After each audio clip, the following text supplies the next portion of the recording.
At 11:32 in the morning on November 29, 1943, Staff Sergeant Eugene Moran knelt in the tail section of a B-7 flying fortress named Rikki-Tikki-Tabi. He watched German fighters rush toward his bomber like hornets. He was 19 years old and came from a farm in Wisconsin. This was his first combat mission over a heavily defended target. That morning the 8th Air Force sent more than 300 bombers to strike factories in Bremen. German defenses had already destroyed 6 flying fortresses within the first hour. Moran held the loneliest position on the aircraft. The tail gunner sat on a bicycle-style seat at the very back of the bomber. He was separated from the rest of the crew by 40 feet of fuselage. His only companions were 2 .50 caliber machine guns and the enemy fighters trying to destroy him. The B-7 carried 10 men. The pilot and co-pilot were in the cockpit. The navigator and bombardier worked in the nose. The flight engineer manned the top turret. The radio operator stayed behind the bomb bay. 2 waist gunners stood at open windows. The ball turret gunner hung beneath the aircraft in a glass sphere. Moran remained alone in the tail. The tail gunner had one clear task. He had to defend the most vulnerable angle of the bomber. German pilots learned early in the war that an attack from directly behind placed them in the firing arc of only one man. That man was the tail gunner. By November 1943, losses in the 8th Air Force reached a catastrophic level. A mission to Schweinfurt 2 months earlier had cost 60 flying fortresses in a single day. 600 men were killed or captured in one afternoon. Crews described deep missions into Germany as milk runs to hell. Survival followed harsh mathematics. A bomber crew needed to complete 25 missions to return home. Statistical studies showed the average crew survived only 15 missions. Some groups lost half their aircraft each month. Moran enlisted on his 18th birthday. He grew up on a dairy farm near Soldiers Grove, Wisconsin. He watched airplanes pass overhead and dreamed of flight. The Army Air Forces needed gunners. They wanted young men with fast reflexes and calm nerves. Farm boys who knew how to shoot. Gunnery training taught Moran how to track fast targets while adjusting for wind altitude and aircraft speed. He learned to fire short bursts to avoid overheating his gun barrels. He memorized the shapes of German fighters, including the Messerschmitt Bf 109 and the Focke-Wulf 190. He could recognize them from 2,000 yards. Training, however, could not prepare anyone for combat over Germany. At 24,000 feet the cold dropped to 40 degrees below zero. Frostbite damaged fingers and toes. Thin air made every movement exhausting. German fighters attacked in waves. Their 20mm cannons tore through aluminum as if it were paper. Rikki-Tikki-Tabi took off that morning from Snetterton Heath with the 96th Bomb Group. The target was Bremen. It was an industrial city along the Weser River. It held shipyards, aircraft plants and submarine pens. It was one of the most heavily defended cities in Germany. The bomber formations crossed the North Sea in tight defensive boxes. Each B-7 flew close enough to provide overlapping fields of fire. The idea was simple. Dense formations could drive off enemy fighters through combined firepower. In practice, a direct hit on one aircraft often damaged others nearby. As the formation approached Bremen, anti-aircraft defenses opened fire. Black bursts of flak filled the sky. The bombers could not maneuver. They had to fly straight and level for the bomb run. Shrapnel ripped through wings and fuselages. Moran watched a B-7 ahead of them take a direct hit. The aircraft folded in half and fell from the sky. Rikki-Tikki-Tabi released its bombs over the target.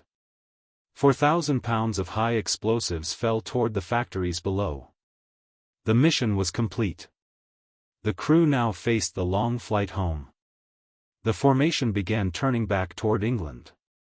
200 miles of hostile airspace remained between them and safety. That was when Rikki-Tikki-Tabi No. 2 engine took a direct hit from flak. The propeller spun freely and produced no power. The bomber began to lose speed. A damaged aircraft falling behind the formation faced near certain destruction. German pilots searched for stragglers. A lone B-7 without group protection was an easy target. Moran saw the fighters approaching. A dozen Messerschmitts climbed from below. Another group of Focke-Wulfs dived from above. Ricky Tikatabi now faced overwhelming odds alone. In the tail position, Eugene Moran became the first target. The initial attackers came from the 6 o'clock low position behind and beneath the bomber. Moran pressed his shoulders against the steel chest plate and squeezed the triggers. His twin .50 calibers erupted. Tracer rounds reached toward the oncoming fighters. The German pilot ended his attack and rolled away. More fighters followed soon after. The attackers worked in pairs. One pilot drew the gunner focus while the other prepared a direct shot. Moran shifted his guns from one target to the next. Empty shell casings gathered around his knees. The smell of cordite filled the tight space.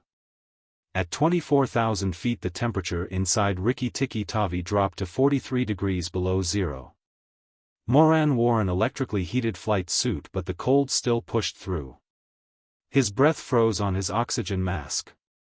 The machine guns became hot from constant firing while his fingers slowly lost feeling inside his gloves. The German pilots were experienced professionals. They were Luftwaffe veterans who had fought since 1939. They understood how to destroy a B-7. They attacked the engines first because a bomber with damaged engines could not remain with its formation. After that they targeted the gunners to remove defensive fire. Finally they fired cannon rounds into the fuselage until a vital system failed. Moran heard the hits before he felt them. 20mm shells tore through aluminum with the sound of ripping metal. Somewhere ahead one waist gunner stopped firing. Then the other fell silent. The intercom filled with static and broken voices. Moran could not tell who was speaking or what was being said. The bomber shook as more rounds struck. He continued firing because there was no other option. A Focke-Wulf attacked from the 4 o'clock position. Moran turned his guns and pulled the triggers. The fighter wing broke apart and the aircraft spiraled downward trailing dark smoke. It was his first confirmed kill. There was no time to react to it. Cannon fire ripped into the tail section. Moran felt heavy impacts on his left arm and then his right. Both arms were hit. Blood soaked through his flight suit sleeves. The pain was sharp and immediate, but his hands still moved. He could still hold the triggers. More impacts followed. The vertical stabilizer above him took repeated hits. Control cables snapped and whipped through the air. The tail section began to shake violently. The aircraft was no longer stable. Moran looked down at his parachute. Every airman carried one. The silk canopy was packed into a canvas container strapped to his chest. If the bomber went down, the parachute was his only chance to live. He saw holes in the fabric. There were many of them. Cannon fire had destroyed it. The parachute could not function. If he bailed out, he would fall 4 miles to his death. The attack did not stop. German fighters made repeated passes. Moran counted at least 15 aircraft circling the damaged bomber. Ricky Tikatabi lost altitude and speed. The remaining engines struggled to keep it in the air. In the nose section, navigator Jesse Orison was still alive. He was wounded but conscious. The pilot and co-pilot were dead at the controls. The flight engineer was dead in the turret. The radio operator was dead. The ball turret gunner was dead. The waist gunners were dead. Of the 10 men who left England that morning, only 2 still lived. Orison in the nose and Moran in the tail. 40 feet of wrecked fuselage separated them. Another cannon round struck the bomber and hit a critical area. Moran felt the aircraft jerk violently. A grinding noise echoed through the structure. The shaking increased until his teeth rattled. Then came a sound he never forgot. The scream of tearing aluminum and total failure. Rikki-tikki-tavi broke apart. The fuselage split just ahead of the tail. Moran watched the front section separate and fall away. The wing's engine's cockpit and the bodies of his crew mates dropped toward the countryside 4 miles below. He was alone inside the broken tail section. Both arms were wounded. His parachute was destroyed. He was 24,000 feet above enemy territory and falling. Physics showed no mercy. Terminal speed for a human body is about 120 miles per hour. The tail section of a B-7 weighed several thousand pounds. It fell much faster. Eugene Moran had about 90 seconds left. The severed tail section tumbled through the air. It spun repeatedly and slammed Moran against the compartment walls. His injured arm burned with pain. Blood sprayed across the interior. Wind roared through the open fuselage where the rest of the aircraft had been. Fear should have taken control. He should have closed his eyes and waited. Instead he did something that went against reason. He continued fighting.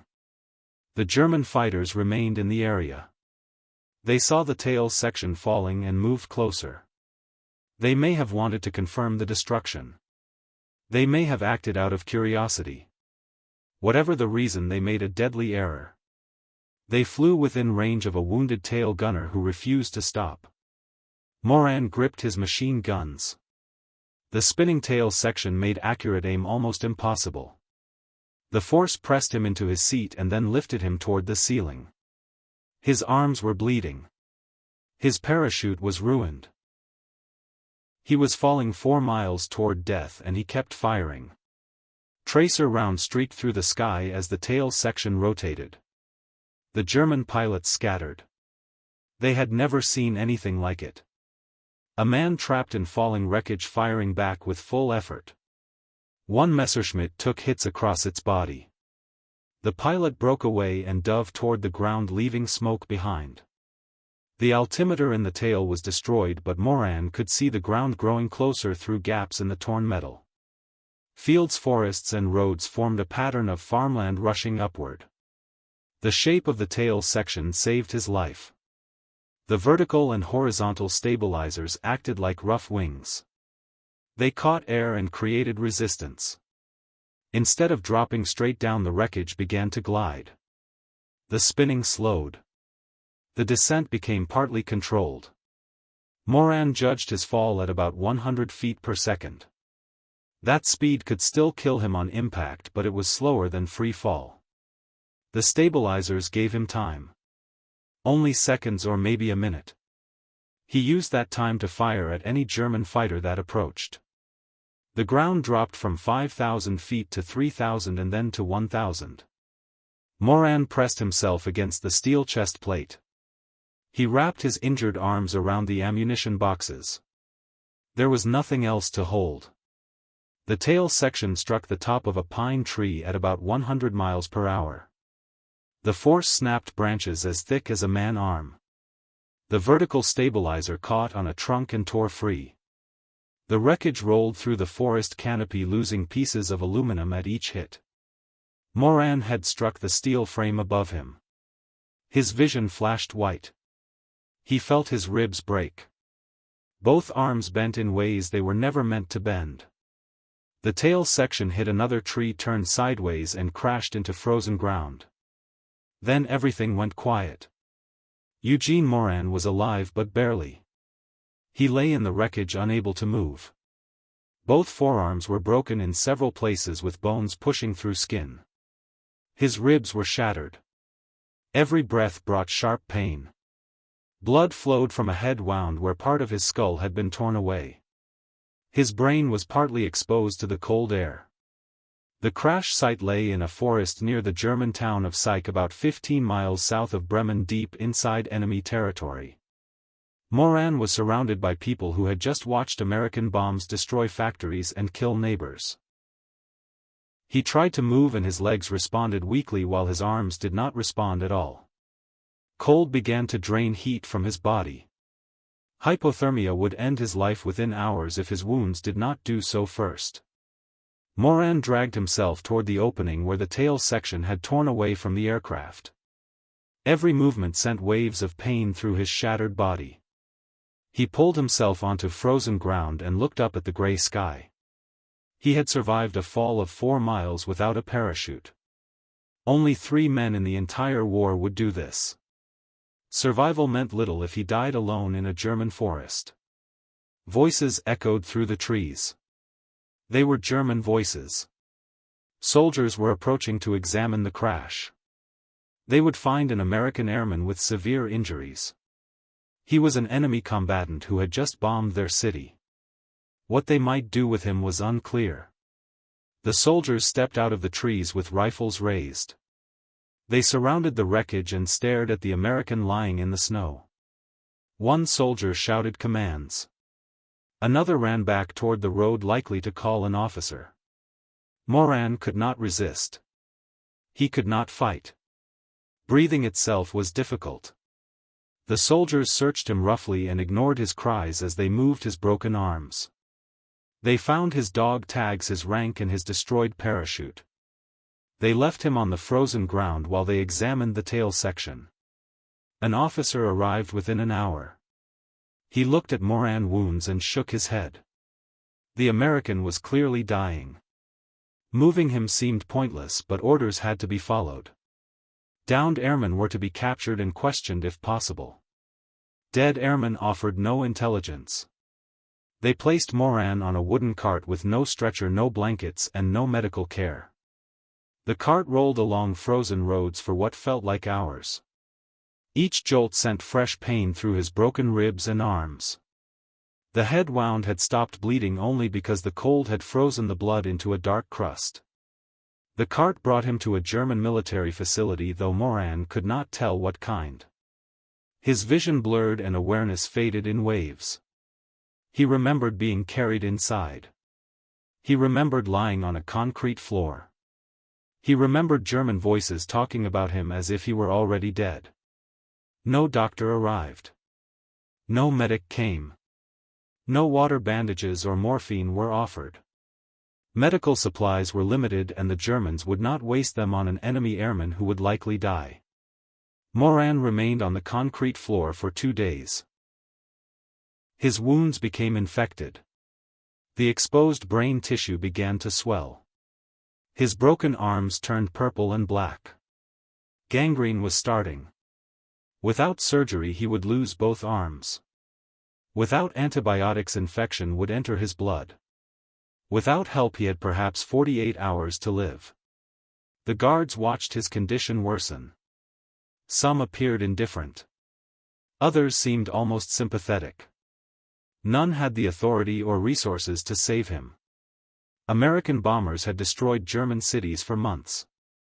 Supplies were scarce. Doctors were overwhelmed treating German wounded.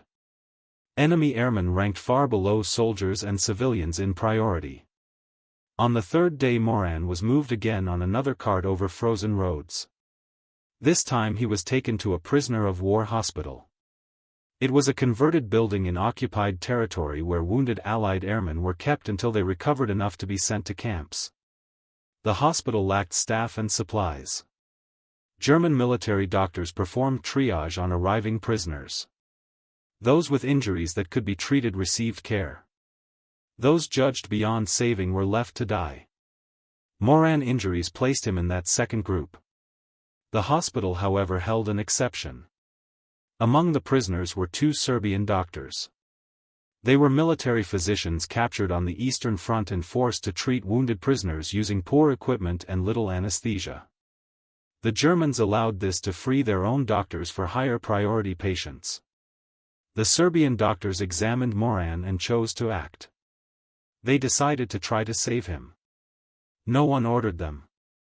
They lacked proper tools and medicine. They acted because he was a wounded man and they were physicians. The surgery lasted 7 hours. They worked with tools meant for field care. There was no full anesthesia, only local numbing that barely reduced pain. Moran moved in and out of awareness as they aligned his broken bones using metal pins and wire.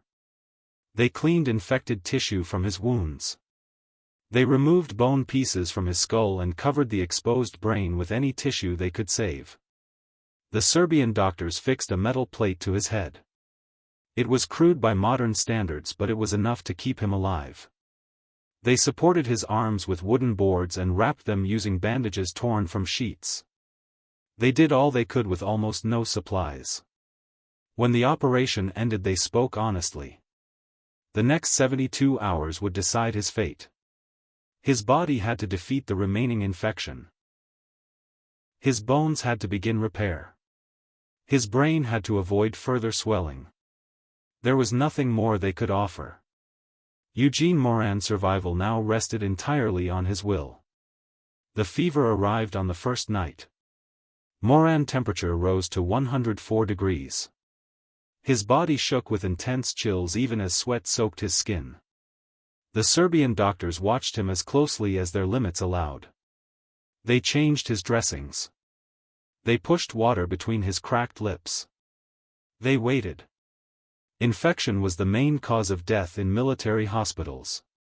Antibiotics existed but were nearly impossible to obtain in a German prison facility. The doctors had cleaned his wounds as well as possible, but bacteria had already entered his blood. His immune system was fighting a battle inside his body. The second night was worse. Moran slipped into delirium. He called for his mother. He shouted warnings to crew members who were already gone.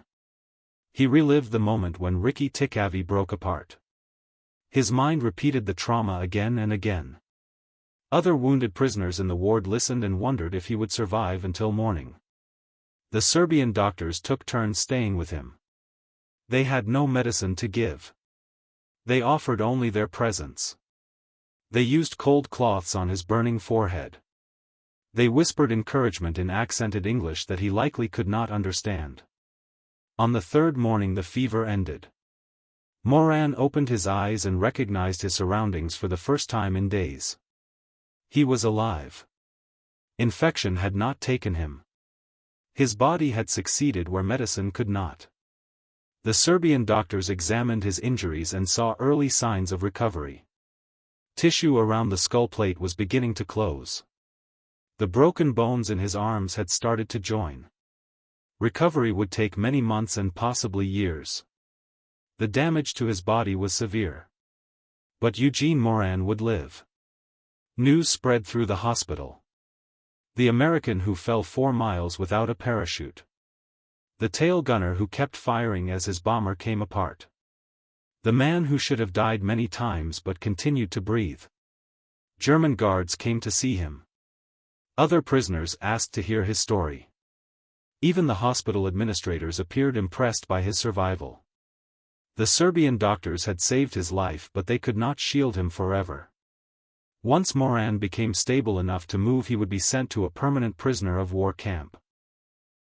The hospital served only as a temporary stop where wounded men were repaired enough to be absorbed into the German prison system. 6 weeks after the crash, Moran could walk again. His arms stayed in splints. The metal plate in his skull caused constant headaches. His ribs hurt with every breath, yet he could move. He was alert. He was ready for transfer.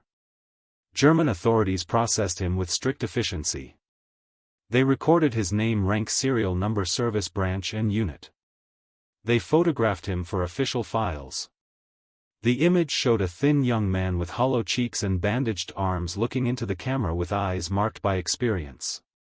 His first permanent camp was Stalag Luft 4 in Pomerania. It was built specifically to hold captured Allied airmen. The camp had barbed wire fences, guard towers with machine guns, and wooden barracks that offered little shelter from the harsh Eastern European winter. Thousands of American and British airmen filled the camp. Pilots, navigators, bombardiers, gunners, men shot down over Germany and occupied Europe. Some had lived as prisoners for years. Others had arrived only weeks before Moran. All shared the same outcome: captivity until the war ended or until death. Moran discovered an unusual community behind the wire. Prisoners organized themselves into groups. They kept military order. They formed libraries from donated books. They held classes covering subjects from mathematics to foreign languages. They built hidden radios to listen to BBC broadcasts. They planned escapes that rarely worked. Food was limited. Prisoners received thin soup, black bread, and sometimes potatoes or turnips. Red Cross parcels added to the diet when they arrived, but deliveries were uncertain. Most prisoners lost 20 or 30 pounds during captivity. Some lost more. Moran's body continued to recover. His arms regained use, though they would never be as strong as before. Headaches from his skull injury became less frequent. Nightmares of the crash did not stop. He was alive. He was enduring. Yet 17 months of imprisonment still lay ahead, and greater hardship was coming. In the summer of 1944, German authorities moved Moran to another location. The journey carried him across occupied Poland in a cattle car packed with 60 prisoners. There was no space to sit, no sanitation, and no food for 3 days. Men leaned against one another and prayed for the train to stop. The destination was one camp and then another. Over the following months, Moran passed through 4 different prisoner facilities as Germany shifted captives across a shrinking empire. Each transfer brought new hardship, new guards, new illness, and new forms of suffering. The worst arrived in the autumn of 1944. The Hell Ship. German authorities decided to move several hundred Allied prisoners across the Baltic Sea. The ship was an old freighter never meant to carry people. Guards forced the prisoners into the hold below deck. It was a dark metal space with no air flow, no sanitation, and no room to move. Moran went down into the hold with 200 other men. The hatch closed above them. The ship began to move and the ordeal began. The hold was completely dark. Prisoners could not see their own hands. They could only hear groans, coughing, and retching. Men with dysentery could not reach the single bucket used as a toilet. The smell became unbearable within hours. The crossing lasted 4 days. Prisoners died inside the hold. Their bodies stayed among the living because there was nowhere else to place them. Some men lost control from the darkness and the smell and the constant motion of the ship. They shouted, they fought, they prayed. Others became unresponsive and had to be checked to see if they were still alive. When the hatch finally opened, Moran climbed into gray daylight with eyes that struggled to see. His clothes were soaked with filth. His body had lost more weight than it could afford. The metal plate in his skull pulsed with pain that never fully left him. The Hell Ship delivered the survivors to another camp in Prussia. There was more wire, more towers, more thin soup and black bread, and more waiting for a war that seemed endless. But the war was ending. By January 1945, Soviet forces were advancing from the east. Allied armies were moving from the west. Germany was being crushed between them. Prisoners heard distant artillery. Guards grew tense. Change was coming. On February 6, 1945, it arrived. Soviet troops were nearing the camp. German officers ordered an immediate evacuation. All prisoners would march west on foot. The destination was unknown. The length of the march was unknown. Refusal meant death. The prisoners gathered in the frozen compound. Temperatures fell to 20 degrees below zero. Many had no winter coats, no gloves, and no proper boots. They had lived on near starvation for months.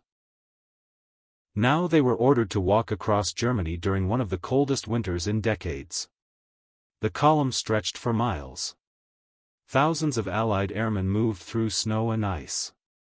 Guards marched beside them with rifles ready. Anyone who fell behind would be shot. Anyone who tried to escape would be shot. The order was simple. Walk or die. Moran had survived a 4-mile fall from the sky. He had lived through devastating injuries. He had endured crude surgery and severe infection. He had survived the Hell ship. Now he faced hundreds of miles of frozen roads with a body that had never fully healed. This march would later be called the Black March. It became one of the longest forced marches of Allied prisoners in Europe. 86 days of walking through blizzards and freezing rain. Sleeping in barns filled with animal waste. Drinking from ditches polluted with sewage. Eating whatever could be taken from a ruined countryside. About 1,500 American and British airmen died during the march. They died from pneumonia, dysentery, typhus, frostbite that turned to gangrene, and bullets fired by guards who would not wait for the weak. Eugene Moran kept moving forward. Behind him were 17 months of captivity. Ahead were unknown miles through enemy land. Somewhere beyond that lay freedom if he could last long enough. The march pushed on through February and March of 1945. Prisoners walked 15 to 20 miles each day through snow that reached their knees. They slept in frozen barns or on open ground. They ate raw potatoes taken from fields and drank melted snow because streams were unsafe. Moran's body protested every step. His arms healed poorly and ached in the cold. The metal plate in his skull carried freezing temperatures straight into his head. His ribs never fully recovered from the crash. Every breath of cold air reminded him of injuries from 17 months earlier. Men died around him each day. Some collapsed in the snow and never rose again. Others burned with fever and were gone within hours. Guards shot prisoners who could not keep pace. The column left bodies across the countryside like signs of suffering. But Moran continued. He did not survive a 4-mile fall to die on a frozen road. He did not endure the Hell ship to surrender to exhaustion. Something within him refused to stop. The same resolve that kept him firing as Ricky Tikavy broke apart around him. By April the column had covered nearly 500 miles. Allied artillery grew louder each day. American and British forces closed from the west. Soviet armies pressed from the east. Germany was collapsing. On April 26, 1945 the march ended. American soldiers from the 104th Infantry Division intercepted the column near the Elbe River. German guards dropped their weapons and surrendered. The prisoners stood silent, unable to understand what was happening. After years of captivity and months of marching they were free. Moran weighed 93 pounds. He had entered the army at 150. The crash, the surgeries, the camps, the Hell ship and the march had stripped away nearly 40% of his body weight. He looked like skin over bone, but he was alive. Medical teams rushed to treat the freed prisoners. Many needed immediate care. Typhus had spread during the march. Pneumonia was common. Frostbite had taken fingers and toes that would later require amputation. The doctors worked without pause to stabilize men who had been starved and abused for months or even years.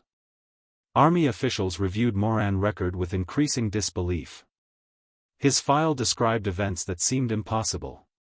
Shot down over Bremen on November 29, 1943. Aircraft destroyed by enemy action. Fell from 24,000 feet inside a severed tail section without a working parachute. Survived the impact. Captured by enemy forces and held as a prisoner of war for 17 months. Endured a forced march of about 600 miles. Military historians later confirmed that only 3 Allied airmen in the Second World War survived falls of similar distance without parachutes. Eugene Moran was one of them. The other 2 survived because wreckage slowed their fall enough to allow survival. All 3 cases were considered extraordinary. The Army awarded Moran 2 Purple Hearts for the wounds he received during the attack on his bomber, with 1 for each arm shattered by German cannon fire. He received the Air Medal with Oak Leaf Cluster for his service with the 8th Air Force. He also received the European Theatre Medal and the Good Conduct Medal. He was given an honorable discharge on December 1, 1945. The 96th Bomb Group lost 938 men during the war. 206 aircraft were destroyed across thousands of missions against heavily defended targets. Moran's survival stood out as a rare exception in a unit marked by extreme loss. News of his fall had spread even during the war. Radio operators intercepted German broadcasts describing an American who fell 4 miles and lived. The story reached Wisconsin, where his family waited for months without knowing if he was alive. Letters arrived describing what had been heard over the radio. Hope remained mixed with doubt until official confirmation arrived. Staff Sergeant Eugene Moran returned to Soldiers Grove in late 1945. He was the farm boy who once watched planes overhead and dreamed of flying. He was the tail gunner who fell from the sky and survived. He was 21 years old, but he carried the weight of decades. The question now was whether he could build a life after all he had endured. Moran married Margaret Finley a few months after returning home. She had known him before the war. She looked beyond the scars and the distant eyes and the nightmares that woke him in the dark. She saw the man beneath the damage. They built a life on a small farm near Soldiers Grove where he had grown up watching aircraft pass overhead. Those dreams were replaced by memories he could never fully escape. The sound of engines. The fire of machine guns. The tearing of metal at altitude. Moran rarely spoke about the war. Not to his wife. Not to his 9 children. Not to anyone who asked. The memories were too painful and the losses too great. 8 crew members had died aboard Rikki-Tikki Tavi. Many friends had died in camps and on the march. Speaking about it meant reliving it. He remained silent for more than 60 years. His physical injuries never fully healed. The metal plate in his skull caused headaches for the rest of his life. His arms stayed weak and painful in cold weather. His ribs ached when storms approached. His body carried the marks of November 29, 1943 until his final day. But Moran lived. He raised his family. He worked his farm. He attended church and watched his grandchildren grow. He outlived most of his fellow prisoners and nearly all of his crew. The farm boy who should have died many times instead lived into the 21st century. In 2007, the Wisconsin Board of Veterans Affairs created a new honor called the Veteran Lifetime Achievement Award. Eugene Moran was chosen as the first recipient. At last his state formally recognized what he endured and survived. The award brought renewed attention to his story. Journalists interviewed him. Historians recorded his account. A local teacher named John Armbruster became deeply interested and began long interviews with Moran and his family. The silence of 60 years finally ended. Armbruster spent years researching records, archives and witnesses. The work became a book titled Tailspin, published in 2022. It told the full story of the farm boy who fell 4 miles and lived. On October 18, 2008, the town of Soldiers Grove honored Moran by naming a street after him called Eugene Moran Way. It became a lasting marker in the place where he was born, where he returned after the war, and where he spent his life. The other survivor of Rikki-Tikki Tavi also returned home. Navigator Jesse Orison had escaped from the forward section before the bomber broke apart. He spent the rest of the war as a prisoner. His testimony confirmed Moran's account and helped secure the historical record of that morning over Bremen. Eugene Moran died on March 23, 2014 at the age of 89. 7 decades had passed since German flak cut his bomber in half and sent him falling toward Earth. 7 decades since he kept firing as the world spun around him. 7 decades since Serbian doctors saved his life with limited tools and skill. His obituary noted a simple belief. He said he would rather wear out than rust out. It reflected a man who refused to surrender. To the enemy. To his injuries. To the march. Or to the long silence that followed. The tail gunner position on a B-17 bomber was the most isolated place on the aircraft. Separated from the crew. First target for fighters. Last to know the aircraft was lost. Eugene Moran held that position on November 29, 1943. When his aircraft came apart around him, he did not wait for death. He kept firing all the way down. This story remains because it was remembered. And because men like Moran deserve to be remembered.